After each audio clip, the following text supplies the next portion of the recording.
Hi hello ನಮಸ್ಕಾರ. ನೀವು ನೋಡ್ತಿದ್ದೀರಾ ಸ್ಪೀಡ್ ಪ್ಲಸ್ ಕರ್ನಾಟಕ. ನಾನು ಜಾನಕಿ.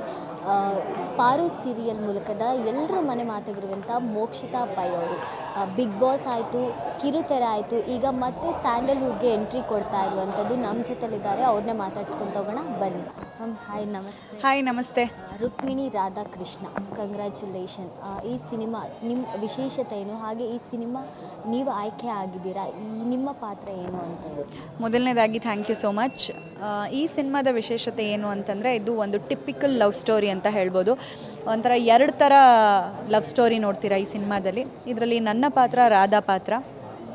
ಸೊ ಈ ಪಾತ್ರಕ್ಕೆ ಹೇಗೆ ಸೆಲೆಕ್ಟ್ ಆಯಿತು ಅಂತಂದರೆ, ನನ್ನದು ಈ ಹಿಂದಿನ ಪಾರು ನೋಡಿ ನಮ್ಮ ಹೀರೋರಮ್ಮ ಇವರೇ ಇದಕ್ಕೆ ಆ್ಯಪ್ಟಾಗಿ ಸೆಟ್ ಆಗ್ತಾರೆ ಅಂತ ಹೇಳಿ ಅವ್ರು ರೆಫರ್ ಮಾಡಿ, ಆಮೇಲೆ ಇವ್ರಿಗೂ ಹೌದು ಅಂತ ಅನಿಸಿ, ಆಮೇಲೆ ನನ್ನ ಹತ್ರ ಬಂದು ಇವ್ರ ಕತೆ ಹೇಳಿ ನಾನು ಎಸ್ ಅಂತ ಹೇಳಿದಂಥ ಪಾತ್ರ. ನಾವು ಈ ಸಾಂಗ್ ನೋಡಿದ್ವಿ ಮ್ಯಾಮ್, ಬಹಳ ಅದ್ಭುತವಾಗಿದೆ.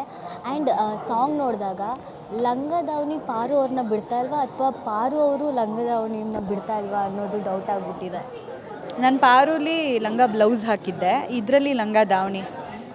ಅಂದರೆ ಅದಕ್ಕೆ ನನಗೂ ಅದಕ್ಕೂ ಏನೋ ಒಂದು ಅವಿನಾಭಾವ ಸಂಬಂಧ ಇರಬೇಕು, ಏನೋ ಗೊತ್ತಿಲ್ಲ, ಅವಿನಾಭಾವ ನಂಟು.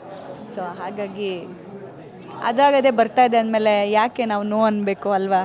ಸೊ ಹಾಗಾಗಿ ಈ ಸಿನಿಮಾದಲ್ಲಿ ನೋಡಿದ್ವಿ ನಿಮ್ಮದು ಗ್ಲ್ಯಾಮರ್ ಲುಕ್ ಆಗಿದೆ. ಯಾಕೆ ಗ್ಲ್ಯಾಮರ್ ಲುಕ್ಕೆ ಯಾವಾಗಲೂ ಪಾರು ಅವರು ಮೋಕ್ಷಿತಾ ಅವರು ಆಯ್ಕೆ ಮಾಡ್ತಾರೆ ಅನ್ನುವಂಥದ್ದು? ಮಾಡ್ತಾರಾ ಮಾಡಲ್ವಾ? ಮಾಡ್ತೀರಾ? ಗ್ಲ್ಯಾಮರ್ ರೋಲ್ ಇದೆಯಾ ಇದರಲ್ಲಿ? ಅಂದರೆ ನಾರ್ಮಲಾಗಿ ನೋಡಿದಾಗ ಸ್ವಲ್ಪ ಡಿಹೈಡ್ರೇಟ್ ಆಗಿ ಈ ಥರ ಕಾಣುತ್ತೆ ಈ ಸಿನಿಮಾದಲ್ಲಿ. ಸೊ ಯಾಕೆ ಇದೇ ರೀತಿಯಾಗಿ ನೀವು ಆಯ್ಕೆ ಮಾಡ್ತೀರಾ ಅಂತ? ನೀವು ಹೇಳಿದ್ದೆ ನಂಗೆ ಅರ್ಥ ಆಗಲಿಲ್ಲ ಮ್ಯಾಮ್. ಈ ಸಿನಿಮಾದಲ್ಲಿ ನೋಡಿದಾಗ, ಈ ಸಾಂಗ್ಗಳಲ್ಲಿ ನೋಡಿದಾಗ ಲಂಗ ದಾವಣಿ ಈ ಓಲ್ಡ್ ಕ್ಯಾರೆಕ್ಟರ್ ಆಗಿ ಪಾರು ಸಿನಿಮಾದಲ್ಲೂ, ಪಾರು ಸೀರಿಯಲಲ್ಲೂ ಇದೇ ರೀತಿಯಾಗಿತ್ತು. ಇವಾಗಲೂ ಅಷ್ಟೇ ಅದೇ ರೋಲಲ್ಲೇ ಬರ್ತಿದ್ದೀರಾ ಹೇಗೆ ಅಂತ? ಆ ಪಾತ್ರ ಅದನ್ನು ಡಿಮ್ಯಾಂಡ್ ಮಾಡಿದೆ ಅಷ್ಟೇ. ನಾನು ಇದೇ ಥರ ಪಾತ್ರ ಮಾಡಬೇಕು, ಇದೇ ಥರ ಪಾತ್ರ ಮಾಡಬಾರ್ದು, ಆ ಥರ ನಾನೇನು ಅಂದ್ಕೊಂಡಿಲ್ಲ. ಆ ಪಾತ್ರ ಏನು ಡಿಮ್ಯಾಂಡ್ ಮಾಡಿದೆ ಅದನ್ನು ನಾನು ಕೊಟ್ಟಿದ್ದೀನಿ ಅಷ್ಟೇ. ಇದಾದ ನಂತರ ನೆಕ್ಸ್ಟು ಇನ್ನೊಂದು ಸೀರಿಯಲ್ ಕೂಡ ಬರ್ತಾ ಇದೆ. ಅದರಲ್ಲಿ ಮೋಕ್ಷಿತಾ ಅವರು ಫೈಟಿಂಗ್ ಎಲ್ಲ ಕಲಿತಾ ಇದ್ದಾರೆ ಅಂತ ಕೇಳ್ಪಟ್ವಿ. ಹೇಗೆ ಅಂತ?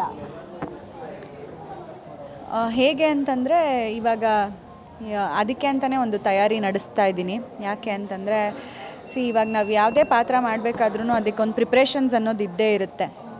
ಬಟ್ ಈ ಪಾತ್ರ ನೀವೇ ನೋಡಿರೋ ಹಾಗೆ ಸ್ವಲ್ಪ ವಿಭಿನ್ನವಾಗಿದೆ ಈ ಪಾತ್ರ. ಸೊ ಹಾಗಾಗಿ ಆ ಪಾತ್ರಕ್ಕೆ ತಕ್ಕಂಥ ತಯಾರಿಗಳು ಬೇಕಾಗಿರೋದ್ರಿಂದ ಫೈಟ್ಸ್ ಕಲೀಲೇಬೇಕು ನಾನು. ಸೊ ಹಾಗಾಗಿ ಇದಕ್ಕೆ ಫೈಟ್ಸ್ ಕಲಿತಾ ಇದ್ದೀನಿ. ಸೊ ರುಕ್ಮಿಣಿ, ಇದು ಸ್ಟೋರಿ ಯಾವ ರೀತಿ ಇರುತ್ತೆ? ನಾವು ಆಗಿನ ಕಾಲದಲ್ಲೆಲ್ಲ ನೋಡಿದ್ದೀವಿ, ರಾಧಾಕೃಷ್ಣ ಅವರು ಕತೆಗಳನ್ನ ಕೇಳಿದ್ದೀವಿ. ಈ ಕತೆ ಯಾವ ರೀತಿ ಇರುತ್ತೆ ಅನ್ನೋದು? ಈ ಕತೆ ಬಗ್ಗೆ ನಾನು ಎಲ್ಲೂ ಏನೂ ಬಿಟ್ಕೊಡೋಕ್ಕಾಗಲ್ಲ. ಯಾಕೆ ಅಂತಂದರೆ, ನಿಮಗೆ ಗೊತ್ತಿರೋ ಹಾಗೆ ಹಂಗೆ ಹೇಳಬೇಕು ಅನ್ನೋದಿದ್ರೆ ನಮ್ಮ ಡೈರೆಕ್ಟ್ರೇ ಹೇಳಿರ್ತಿದ್ರು, ಇದನ್ನು ನಾನೇನು ಹೇಳೋಕ್ಕಾಗಲ್ಲ. ಬಟ್ ಇದು ಒಂದು ಈಗಿನ ಜನ್ರೇಷನ್ ಇಷ್ಟಪಡುವಂಥ ಲವ್ ಸ್ಟೋರಿ. ಇದು ಯಾವುದೇ ನೀವು ಹೇಳ್ದಾಗೆ ಐ ಮೀನ್ ನೀವೇನೋ ಹೇಳಿದ್ರಲ್ಲ, ಏನು ಹೇಳಿದ್ರಿ ಹೇಳಿ? ಯಾವ ರೀತಿ ಅಲ್ಲ, ಸ್ವಲ್ಪ ಹಳೆ ಕಾಲದ ರಾಧಾಕೃಷ್ಣನ್ ಥರ ಅಲ್ಲ, ಈಗಿನ ಟಿಪಿಕಲ್ ಲವ್ ಸ್ಟೋರಿ ಇದು.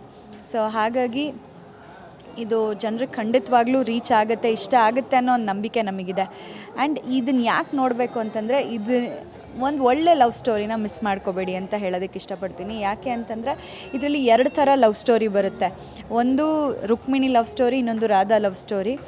ಸೊ ರುಕ್ಮಿಣಿಯಿಂದ ಯಾಕೆ ಕೃಷ್ಣ ರಾಧಾ ಹತ್ರ ಬರ್ತಾನೆ, ಆಮೇಲೆ ನಂತರ ಏನಾಗುತ್ತೆ, ಸೊ ಆ ಎಲ್ಲ ಒಂದು ಕತೆ ಈ ಒಂದು ರುಕ್ಮಿಣಿ ರಾಧಾಕೃಷ್ಣಲ್ಲಿದೆ. ಸೊ ಹಾಗಾಗಿ ಇಂಥ ಒಂದು ಒಳ್ಳೆ ಲವ್ ಸ್ಟೋರಿನ ಮಿಸ್ ಮಾಡ್ಕೋಬೇಡಿ ಅಂತ ಹೇಳ್ತೀನಿ. ಕಲಿಯುಗದಲ್ಲಿ ರಾಧಾ ಬಿಟ್ಕೊಡ್ತಾರೆ ಕೃಷ್ಣನ. ಈ ಯುಗದಲ್ಲಿ ರಾಧಾ ಜೊತೆನೇ ಕೃಷ್ಣ ಇರ್ತಾರೆ, ಅಥವಾ ಏನಾದರೂ ಚೇಂಜಸ್ ಇದೆಯಾ ಅಂತ? ಅದಕ್ಕೆ ನೀವು ಸಿನಿಮಾ ನೋಡಬೇಕು. ಓಕೆ.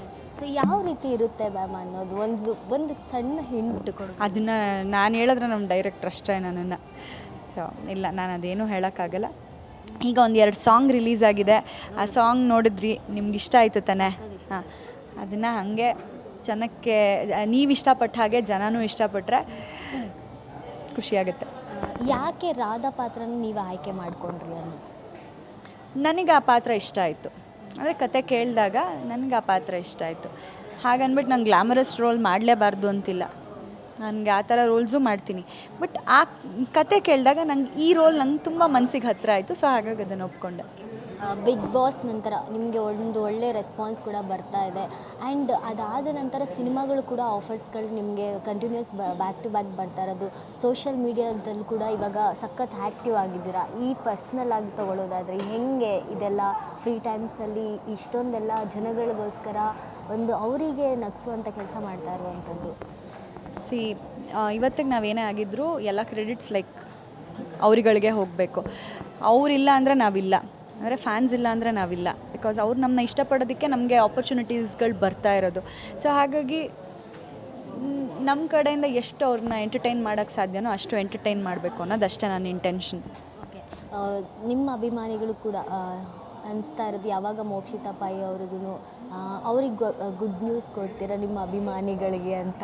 ಕೊಟ್ಟಿದ್ದೀನಲ್ಲ good news. ಸಿನಿಮಾ ಇವಾಗ 2 ಸಾಂಗ್ ರಿಲೀಸ್ ಆಗಿದೆ, ನಮ್ಮ ಜಗದಾತ್ರಿ ಟ್ರೈಲರ್ ರಿಲೀಸ್ ಆಗಿದೆ, ಮತ್ತು ಇನ್ನೇನು ಬೇಕು? ಅದಲ್ಲ ಮ್ಯಾಮ್, ನಿಮ್ಮ ಮದುವೆ ಅದೊಂದೇ ನಾ ಗುಡ್ ನ್ಯೂಸು ಲೈಫಲ್ಲಿ. ಹಾಂ, ಇಷ್ಟೆಲ್ಲ ಗುಡ್ ನ್ಯೂಸ್ ಕೊಡ್ತಾ ಇದ್ದೀನಲ್ಲ, ನಾನು ಮಾಡೋ ಕೆಲಸನೇ ಅವ್ರಿಗೆ ಗುಡ್ ನ್ಯೂಸ್. ಹೌದು ತಾನೆ? ಅಂದ್ಕೊಂಡಿರ್ತಾರೆ ಮೋಕ್ಷಿತಾ ಪೈ ಅವ್ರಿಗೆ ಯಾವ ರೀತಿ ಹುಡುಗ ಸಿಗ್ಬೋದು, ಅವ್ರು ಯಾವ ರೀತಿ ಆಯ್ಕೆ ಮಾಡ್ತಾರೆ ಹುಡುಗನ್ನ ಅಂತ. ಈಗ ಸದ್ಯಕ್ಕೆ ಅದ್ರ ಬಗ್ಗೆ ಯೋಚನೆ ಮಾಡಿಲ್ಲ, ಕೆಲಸದ ಕಡೆ ಗಮನ ಕೊಡ್ತಾ ಇದ್ದೀನಿ. ನಿಮ್ಗೆ ಯಾವ ರೀತಿ ಇರಬೇಕು, ಲೈಕ್ ಕೃಷ್ಣ ಥರ ಇರಬೇಕಾ ಹುಡುಗ ಅನ್ನೋದು? ಆ ಥರ ಎಲ್ಲ ಏನೂ ಅಂದ್ಕೊಂಡಿಲ್ಲಮ್ಮ, ನಿಜವಾಗ್ಲೂ ಏನೂ ಅಂದ್ಕೊಂಡಿಲ್ಲ. ಏನಿಲ್ಲ, ಅಂದರೆ ನನ್ನ ಪ್ರೊಫೆಷನ್ನ ರೆಸ್ಪೆಕ್ಟ್ ಮಾಡಿ ಸಪೋರ್ಟ್ ಮಾಡಬೇಕು ಅಷ್ಟೇ ನಾನು ಎಕ್ಸ್ಪೆಕ್ಟ್ ಮಾಡೋದು. ಅದು ಬಿಟ್ಟರೆ ಬೇರೆ ಏನಿಲ್ಲ. ನಾನು ಇನ್ನೇನು ಎಕ್ಸ್ಪೆಕ್ಟ್ ಮಾಡಲ್ಲ. ಐ ಎಕ್ಸ್ಪೆಕ್ಟ್ ಎಮೋಷ್ನಲ್ ಸಪೋರ್ಟ್ ಅಷ್ಟೇ.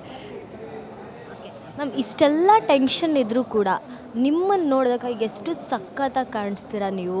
ಏನು ನಿಮ್ಮ ಗುಟ್ಟು ಅನ್ನೋದು?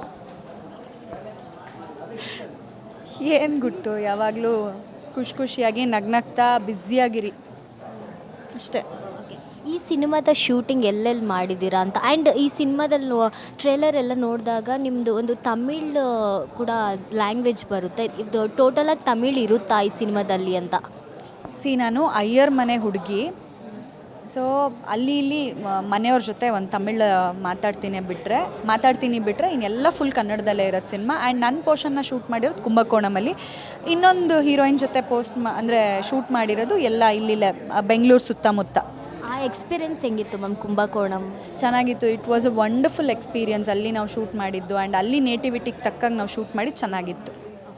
ಕೊನೆಯದಾಗಿ ನಿಮ್ಮ ಸಿನಿಮಾದ ಮೂಲಕ ಏನು ಹೇಳ್ತೀರಾ, ಏನು ಎಕ್ಸ್ಪೆಕ್ಟ್ ಮಾಡ್ಬೋದು ಜನರು ಈ ಸಿನಿಮಾದ ಮೂಲಕ ಅನ್ನೋದು?